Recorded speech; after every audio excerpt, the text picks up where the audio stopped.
Aminado ang actress socialite na si Heart Evangelista at asawa nitong si Senador Cheese Escudero, na dumaan sila sa matinding pagsubok.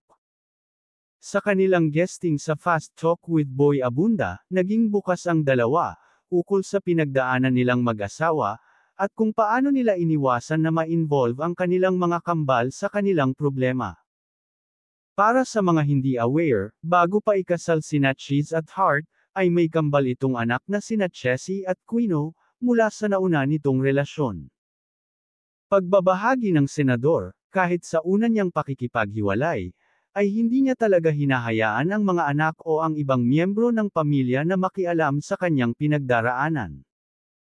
Singit naman ni Hart, matalino ang mga bata, kaya kahit na wala silang sinasabi ay nararamdaman nila ito.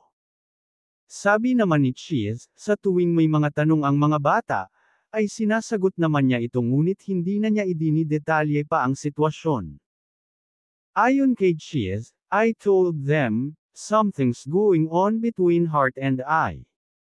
But that they should be confident and have faith that it will be alright.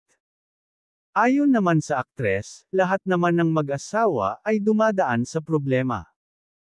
In every marriage, most of us go through a rough patch. But it was for me, very hard because of the kids.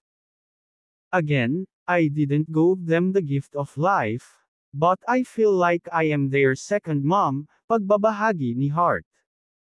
Dito ay inalala ng aktres ang isang pagkakataon na nilapitan siya ng lalaking anak ni Cheese. Lahad ni Hart, they never said anything pero I remember, I was on the treadmill, lumapit si Quino sa akin. He said, Tita Hart, who's going to take care of you?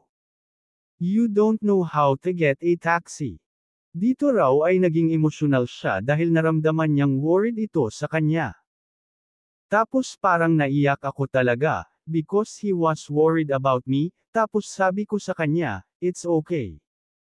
It's gonna be okay.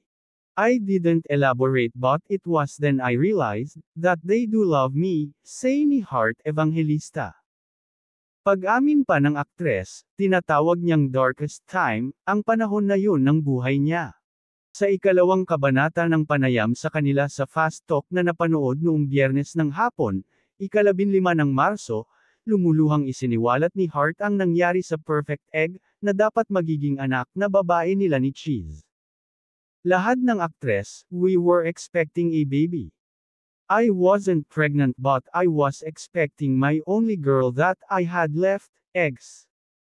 So at that time, I thought it was gonna make it, that she could.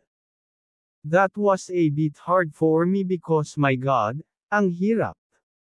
So I was really preparing for her. I actually named her Sophia Hart. So I really thought that I was gonna have a baby, at the time when I felt like, with everything we went through, it's finally gonna happen. But it didn't. It's just sad. Because I thought I was gonna be able to share what I do with my last girl. It's a little hard but I'm not questioning anything.